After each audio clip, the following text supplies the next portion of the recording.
Hey everyone, welcome back to BlizzWizard 94. It is currently 5:21 in the morning. I am extremely drained. My voice kind of hurts as I'm a little bit sick right now, or feeling a little bit sick with congestion, I think. And I was actually recording this video for 50 minutes, but decided to redo it again. As I want to make this video really short, I'm going to remove most of the things that made it very long and just try to take away from each segment and simply go on from each ranking as quick as I can. And for those of you who don't know, again, my name is Brian Amaya. I'm a National Master um, from Florida, and today I'll be reviewing my own personal opinion, what I think are, you know, is the top 10 list. Well, not sorry, who I think belong on the top 10 best players in Florida. Like, this is my top 10 list on who I think are the top 10 best players in the state of Florida currently, and I'm judging this based on activity, consistency, tournament performances, and ratings, and also peak, um, just peak form. I think that this is going to be very, very long, but I'm not going to make it long. I'm going to try and make this video at least below 12 minutes. So I don't really want to make this really long. Before I do start, I will start with a few honorable mentions. I will not be going crazy in depth about the honorable mentions as that took a lot of time in the video. So without further ado, I'm just going to um, just start off and say that in this picture, you do get to see International Master Junior Leva. There are two other International Masters, but I'm not going to go through the pictures. Simply because I got no time and it really will take a lot of time explaining the video. But essentially, there is International Master Henry Soto, International Master William Hernandez, and again, International Master Junior Leva. All three of them are all IM. There's also International Master John Ludwig. All of them I cannot put on this list simply for the fact that they are inactive. Or if they're not inactive, they simply lost their form and are kind of just dipping in the quality of their play. Prominent example of this is simply Junior. Junior actually recently fell below 2300 FIDE. Then there's Henry Soto, who simply is prioritizing, making money, so he's just working and doesn't have much time to play chess. But he tries to when he can, so I can't count him doing activity. Then there's William Hernandez, again, racetrack international master, who was like GM level strength. He simply retired, went to Las Vegas to live happily ever after with his girlfriend, and that was over 2 years ago after the 2023 Turkey Bowl. And then the other IM, John Ludwig, he simply hasn't played since the pandemic and only played recently in last year's Space Coast, so can't really count him either. So I'm only going to be counting again players who I think are, based are like really good, but based on activity and ratings and peak consistencies. The last honorable mention I'm going to make before I start my top 10 is National Master Alexander Jasinski. Shout out to Jasinski. I will be putting a link to his description down below. He is essentially this 11-year-old National Master who is on his way to becoming what could be the next potential Grandmaster in the Florida chess scene. I think without a doubt he is the most prominent figure that we have nowadays. Essentially, you could say that he's the face of the new generation. He is part of the 2025 All U.S. Chess team, so I think without a doubt he's very, very strong. He could very well become an FM within the next 2 years. As of right now, I think he's like nearing 2200 FIDE. So I have, again, without doubt that he will become an FM. It's just a matter of time when he'll become an IM or a GM, but I have no doubt that he will become a part of the top 10 in the very future. I just can't have him now, but I do want to at least talk about him as I do think that he has a bright future ahead of him. And with all the possibilities and support from everyone around him, again, no doubt that he will become a very promising player and a future top 10. Right, so onto the list, let's go right now, really quickly, as again, I don't want to make this video too long. At number 10, we have G Marcos. Now, there again are many people who could criticize me on this list, but again, this is my list, my opinion. There are some people who are saying that, no, there are stronger players than this guy, etc. Like, for example, Corey Aker. I want to argue that I think that based on activity, I don't really want to count one person just because they play one event every like 4 or 5 months. Like, I just feel wrong. I want to count someone who always plays yearly, has been playing every single event that there is, from our Gulf Coast to maybe some special event like Turkey Bowl, etc. But just playing all the events essentially, from local ones to just big ones. I think that Gene honestly deserves the number 10 spot. He's honestly more on the grind and was actually nearing 2200 FIDE. He's a very strong FM who I know from way back since 2022. Essentially, we were both playing a part of the Bobby Fischer Chess Club, from Rapid to Blitz to Classical, and essentially, he is the most prominent example of someone who I know to be a very hard worker, always prioritizing hard work, discipline, and just simply, just studying. I think he doesn't have talent, but rather he works really hard. He is the best example to give you of someone who works really hard to just burn time and just show that practice does make perfect. Um, you know, hard work beats talent. Like he really is the personification of those words. And I think without a doubt that it goes without saying that he is deserving of the number 10 spot. He has been able to beat some of the players higher up on this list, but unfortunately, again, these players are simply talented and have more knowledge of the game, or just simply more skill and more resourceful than Gene is. Other than that, I really can't place him any more higher, but I think Gene is well deserving of the number 10 spot. Again, known for quite a while. We've always known each other for many years now. Played Blitz, Rapid, Classical. Me and Gene, I don't want to say we're like friends. We could be friends, but we have like a very friendly relationship. And I just have nothing but respect for him. He was one of the he's actually the first FM I ever saw in person and played, so I was very amazed. And he's one of the people who motivated me to improve my chess because I genuinely wanted to beat him. Um, so yeah, at number 10 we have Gene Marcos. At number 9 we have Ja'Cory Bynum. Now Ja'Cory Bynum is this upcoming rising star.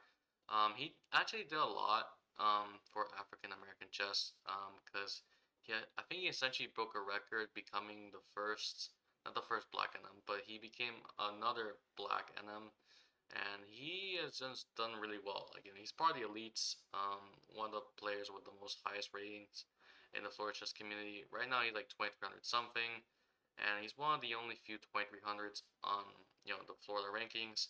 So I think he does really well. He is actually nearing 2200 FIDE, so I have without a doubt that this could be the very next potential FM within the Florida chess community. Only time will tell.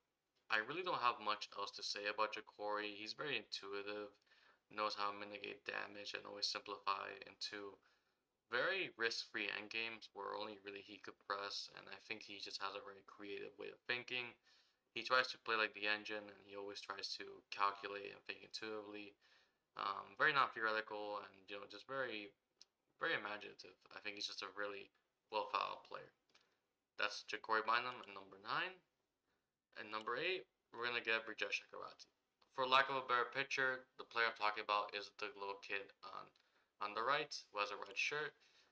He is essentially a very notable figure within the Florida chess scene.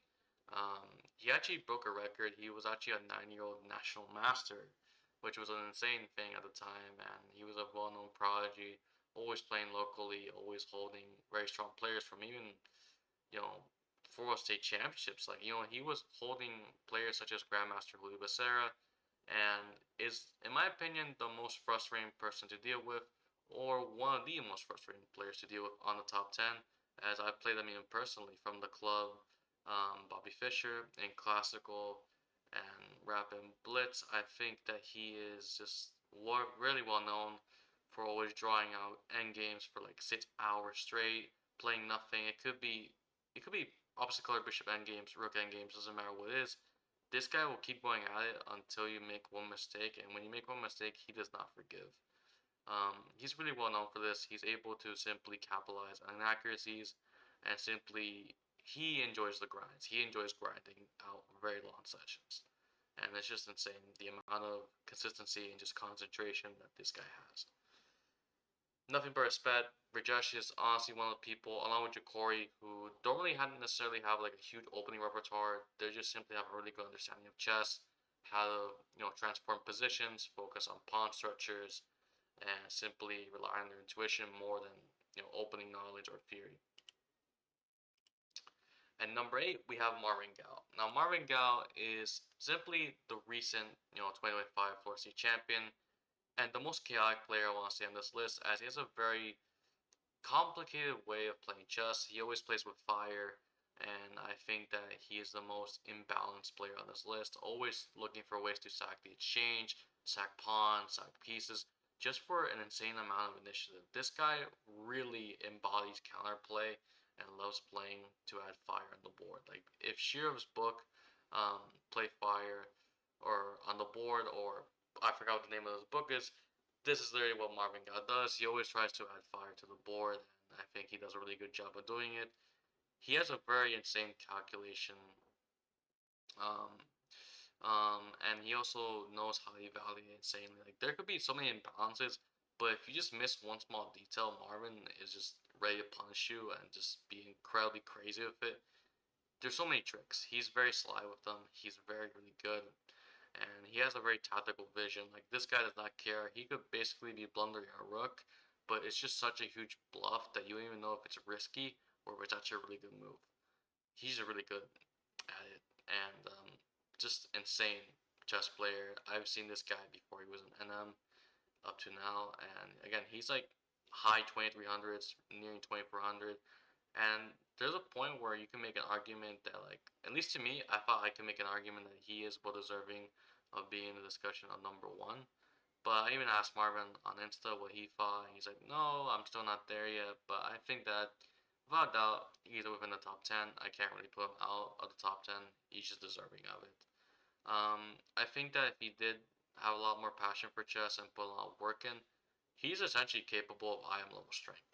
I think at Mats. Like even talking with one of my teammates, named Quentin, he told me, yeah, this guy, tournament earlier today, he actually told me, yeah, no, Marvin is basically IM level strength. He just has to like, he just has to like want to do more tournaments because again, he doesn't really focus a lot on chess. He focuses a lot more on other stuff. But again, he's just really, really strong, and he's very young too. He's not really old or anything. So yeah, that's the 2025 our recent for a state championship from last year, Marvin Gao at number 7. At number 6, we're gonna have Raghav Venkat. That's the guy on the right. I initially thought they were brothers, but they're not. This is from last year's South Team Amateur Championships, where Raghav, with the winning team, including Marvin Gao, as a teammate, were able to win and get these really nice plaques. Raghav Venkat is a very well-rounded player. He is very intuitive, has good intuition, knows how to calculate and evaluate imbalances. I think he is the one person on this list who does a really good job of knowing how to simplify when he's up a pawn. Like this guy will make very natural moves that are basically risk-free. He has a very Magnus-esque way of playing, essentially making moves that, again, they're not bad. It's just equal. You don't really feel much pressure, and you're like, okay, this game just feels boring. But essentially, like 2 moves later, 3, maybe 5 moves later, you're starting to notice something just goes wrong, and you don't really know where you go wrong. And then that's where you just kind of start getting squashed, and that's what it feels like. It feels like, again, a very Magnus-esque way of playing where you're just slowly being strangled. And I think Raghav just does it really, really well. He executes this whole concept of simply just squeezing water from stone. Again, and the thing is that he doesn't really. It doesn't think he really has like a huge advantage. He gets like a slight advantage, and he'll just keep pushing and pushing and pushing until there's nothing. But it's not like Brajesh where he'll just actually grind it. No, like he'll actually have like a decent advantage. You won't feel it at first, but then it actually becomes clear that you are on the defending side. And once you're on the defending side, it becomes really hard to evaluate. But Raghav, on the other hand, just has very simple moves, very comfortable position. His moves just simply flow naturally. And I think, again, he's just a really good player at executing this concept. I think that he is the best player on this list in terms of simplifying positions when he has like a very slight advantage. Um, Alright, so that's Raghav at number 6. Now entering the top 5, we're going to have International Master Bach Ngio or Bach Ngo, whichever way you want to call it. Bach is actually the first person I ever saw in person. I remember back in middle school during the 2020 Florida State Championship, I went with 2 twins. to Orlando. We went on this road trip to states. I remember looking at the list, and at the first name I see, number one, I saw Bach Ngo. Bach NGO there, 2200. I was mind blown. I could not believe my eyes. I saw a person with a 2200 rating. That's their name. I could not believe it existed. I think at the time I fought National Master was like the Grandmaster title or something, and that it was like this guy's a machine. This guy was just insane. Some Fast and Furious type magic. Um, just yeah, just simply mind blown. But again, this picture was taken last year in South Amateurs as well. Um, I think I nicknamed Bach here Crutch Clutch Bach because even though he's in crutches, he still clutches for his team. Um, I remember my team actually played on Bach, but unfortunately we weren't able to win the match. We actually drew, but we lost tie breaks and they unfortunately got the plaques for second place. A little bit unfortunate, but it was very fun. I got to take this picture of Bach, and he's a very humble person. As for his playing style, he plays. I think he's the one person on this list who doesn't necessarily prepare to get opening advantage, but he prepares to get equality and then just get a really just a position just to play chess, and then from there on his own understanding just shows. He knows how to coordinate, he knows how to find plans and just strategize really well.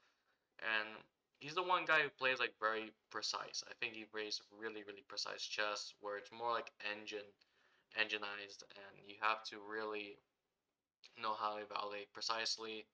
It's not like tactical or anything, it's just pure boredom, and if you can't really fall asleep, if you fall asleep then you basically lose. And he'll outplay you simply from one inaccuracy. Very positional and very principled guy. I think that not much else could be said about him. He was Florida State champion, and again, just a very strong player in general. Not much else needs to be said.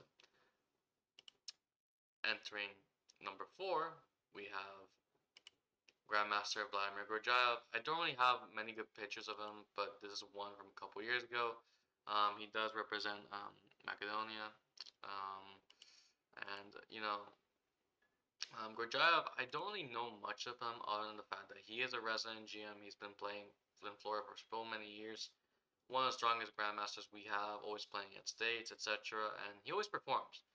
Really, there really isn't much I could give of him other than he was, I believe, a champion um, in Macedonia. I'm not really sure. And other than that, he has played really significantly in Florida, making a huge influence in the community. Always finishing on the podium, always playing events, I think like Gulf Coast, etc. And again, um, just a very well solid player. Not much else needs to be said. Just a GM and just very strong. At number 3, we're gonna have Nikola Mikov. Now, I have a lot more to say about Mikov, as Mikov is essentially the Levon Aronian of the Florida chess community. And let me explain why. Essentially, he's like a superhero in the sense that this guy is actually a beast. This guy is a complete, like, just beast. Because he lives off chess. He's just like a freelancer. He's essentially like Jian Chao Zhou, who's this very strong Chinese grandmaster who also just freelances around the US, just plays around all the amount of international FIDE tournaments that we have, from World Open to Philadelphia to Norm tournaments, doesn't matter which. He just keeps playing and lives out chess. Mikov does the same, but around the world. Like, he just travels. I remember I was traveling to Colombia, and when I was in Colombia playing chess, I just saw Mikov there. I'm like, oh, Mikov, hey, how are you doing here? And, he said hi to me. We never actually took a picture, surprisingly, but, like, it's just insane how this guy just travels. One moment he's in Florida, next moment he's in Mexico, the other moment he's in Colombia. It really doesn't make any sense. Watch out, Colombia first, then Mexico later. I'm not sure if he went to Cuba or not, but the point still stands. This guy is actually like a freaking boss. He's essentially like a John Wick. Like, he just goes around, doesn't have a care in the world. This guy just gets the job done and just is focusing on the priority, which is the cash. So yeah, just a lot of props to Mikov. Mikov again, very well rounded, very principled. Always finishes on podiums. Just been really strong player. Kind of like Jian Chao. Maybe, but like lesser. But like, it's still, the credit has to be given where it's due. And yeah, not much else could be said. He is, in my opinion, deserving of the number 3 spot. And number two is where things might get a little bit complicated as we have FIDE Master Jorge Oquendo. And Oquendo is essentially someone who isn't even an international master or isn't even a GM. So why would I put him at the number two spot? Well, this might surprise many, but I've asked many people. I've asked Brijesh Chakravarti, I've asked Shikori, I've asked Raghav, I've asked Marvin, all on Insta. I even asked some of my teammates like Quentin or people, who do you think is the strongest player in Florida? And they're like, oh, the strongest active player is Jorge Oquendo. Sometimes when I ask Brijesh, oh no, the strongest player is Marvin Gal. I think that the testament needs to be made in perspective. It's like I remember asking Jakari, who do you think is better, Bach or Jorge? And he's like, who do you think will win a tournament? Okay, Jorge. But it doesn't mean who's better. Yeah, but who do you think will win a tournament? Okay, fine, Jorge.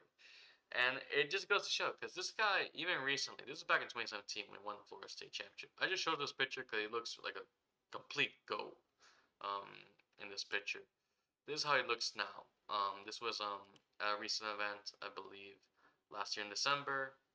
There's currently a tournament going on in Orlando, the Winter Masters. But Jorge actually won this last year, so I think he's playing this year. I'm not really sure, but there's a decent picture of him. He wore the same thing at South Amateurs in 2025. Essentially, this guy is just he's IM level strength. He actually has the rating. He did cross 2400 feet, but he doesn't have the norms. I don't know how many norms he's missing, but he's very capable. Like, he holds his own. He dominates tournaments really well. Recently, like this guy was just on a landslide, so winning all the major tournaments at Orlando. This dude even won Sovereign Open and just makes it look flawless. He makes chess look easy. And when I mean easy, I mean like completely easy. I think he plays the most with a very combative yet brutal way of playing. In the way that like he brute forces. Like he actually brute force. I remember seeing a game. He played a very offbeat opening against Burjesh where he just played D4, B4, landsliding all his pawns on the queen side, getting legit passed pawns on the queen side from doing absolutely nothing and completely slaughtering. Like I do not understand the comprehension this guy has. It's just phenomenal. It's insane. I don't think much else needs to be said other than why I don't think that he's number one. And there's a very simple reason why. At number one, we're gonna get the GOAT, the 9-time Florida State reigning legend, reigning champion, Grandmaster Julio Becerra. I I genuinely can't see a reason why Jorge Oquendo is better than Becerra. Many people who I've talked with personally, I'm not gonna say who, they've said, yeah, but Becerra's washed, etc., or Becerra's not as good as he was. Those testaments are probably true. Like Becerra isn't the same as he was before a couple years ago, and to put in perspective like that, Becerra back then, in his prime, like I'm talking about back in the early decades, like from like 2008, etc. onwards, he was 2,600 feet. Like this guy was just complete dead. This guy was like on steroids. Legit, everyone could look at this guy. This guy was a complete monster of a man. This guy actually back then could be considered a super GM, and he actually was this close to becoming part of the U.S. national team if it weren't for Akobian. He could have been the Olympiad, but unfortunately due to Akobian, he was never able to compete in the Olympiad with players like Hikaru, which is very unfortunate. Um, but that's how close this guy was. This guy is just on a different level, which is very insane. And he completely landslided anyone who came along his way, like throwing a fucking axe at your head. Like this guy was just something else. Um, Again, as I said before, excuse my language, excuse my French, a little bit sick, but again, I gotta give credit where it's due. This man is just a freaking monster. 9-time Florida State champion, just a reigning legend within the community. I think much of the impact that the Chessians had could not have been the same without him. I think Julio, without him, Florida wouldn't really be the same. And the day that he does pass away or we never see him again, I think will be a very sad day for many of the players within the community. I remember I was meeting him actually back in 2023. This is us. My hair looks completely like crap. Doesn't matter where. But you see us, we're like very, very chubby guys, you know. It's very, very funny. Becerra just comes off as this very nice, humble guy. He has like a lot of humility. And he doesn't care if you're low rate or not. He'll give you a game. He doesn't care about it. He's one of the most humble GMs that I think there are in the world. I was originally gonna use this picture, but the picture's very small, so I wasn't able to use it. But I think this is the most professional picture Becerra has. But essentially, again, not many GMs are humble as Becerra. Not many GMs come off as just very hardworking and accepting. Like they're very open-minded, or not very open-minded, very nihilistic. Becerra just kind of broke that stereotype in a way, or just one of rare exceptions. Like I think this guy knows what it means to like really live off chess, really like know that you have to play to eat, you have to play to live. Like this guy grew up in Cuba and essentially immigrated to the U.S. as he did not love that hellhole. He did not want to live there anymore, and I don't blame him. Becerra, I remember I watched his interview. I'm gonna put a link to it in the description. He was essentially saying that chess was his salvation, as without it, he would have not found the path to a better life. And looking back at it, even when he was younger and then got back here, it really did change his life. And if it weren't for some people, he would have not found the way he is right now, or he wouldn't have been where he is right now. Part of my sentencing. But yeah, I mean, again, I can't really say much. I don't really see him as worse than Okendo. This was actually their encounter back in 2019. Becerra actually beat Okendo, so it's kind of weird. But then again, many people say, yeah, but this is Becerra back when he still had form and he was playing really great. I want you to hear me out. In the 2025 World State Championship, I know this was last year, but anyways, a fellow national master by the name of Maelstrom Fonseca, he actually talked to me, and I told him this. He said, really? You know what he told me? He said this. Look, even a Becerra on form, off form, I'm telling you, off form, even a Becerra off form is not someone to be trifled with, and I wholeheartedly agree. Because, man, old man Becerra may not be what he used to be, but this guy is still a monster. Like, this guy can still dominate. And I simply, again, I do think that he is not someone to be messed with. He can still win tournaments. He can still dominate, even on demand. There's actually this really nice story I'm gonna throw in as a bonus. This was back, I believe, in 2024. In January, Otis Wilson, who was a really nice arbiter and national master, he held this tournament called the Matrix, which was a 6-round FIA tournament. It was the last round. There was a national master, Robert Ramirez, up against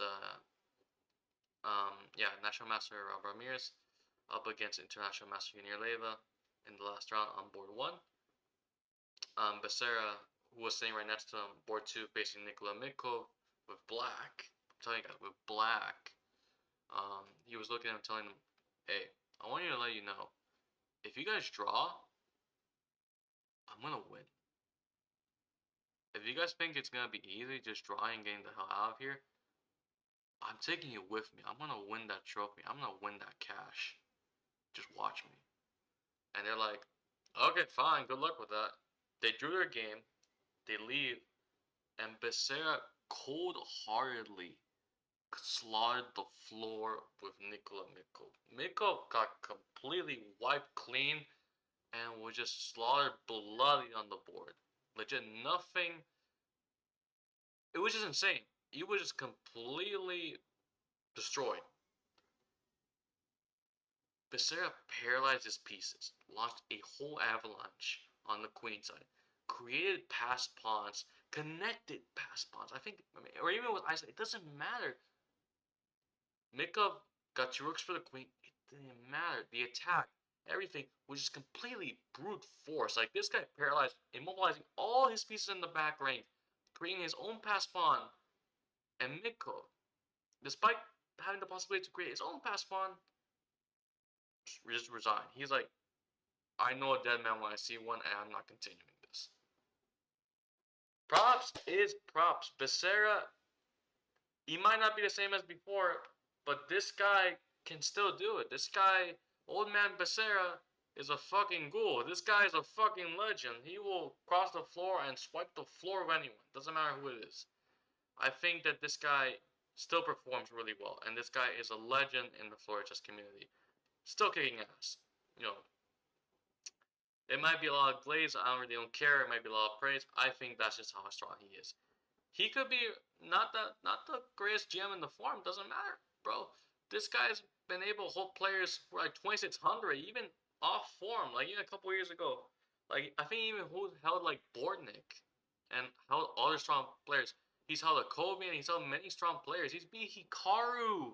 Even though Hikaru wasn't like as strong as he was back then, he was still a GM. He beat Hikaru when he was up and rising. He beat Wesley So. This guy is a legend and just completely strong. So, as fellow national master Maelstrom Fonseca once said, a Becerra off form is not a Becerra you would want to trifle with. So, with that being said, let me know, guys, what do you think is your ideal top 10 list for who you think are the top 10 best chess players within the state of Florida? As a recap, number 10, once more, Gene Marcos. Number 9, Ja'Cory Bynum. Number 8, Marvin Gal. Oh, sorry. Number 8, Brijesh Agarwal. Number 7, Marvin Gal. Number 6, Raghav Venkat. Number 5, Bak Angio. Number 4, Vladimir Gorjaev. Number 3, Nikola Mikov. Number 2, Jorge Oquendo. And number 1, the 9-time reigning Florida legend, Florida State champion, Cuban national champion, original Super Grandmaster, Julio Becerra.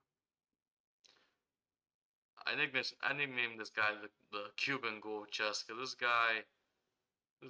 this guy is something else, man. Yeah, he was something else back in the early days. Like this guy was just something else. So that'll be all, guys. Thank you guys for watching this video. Make sure to like and subscribe. Leave a comment down below on what you think is your ideal top 10. I know I said this video would have been like 12 minutes. I'm sorry it's been this long. I just really wanted to get this out there. I really don't have much time else as the sun is going back up and it's going to be early morning. So yeah, love you guys. See you in the next one. Peace.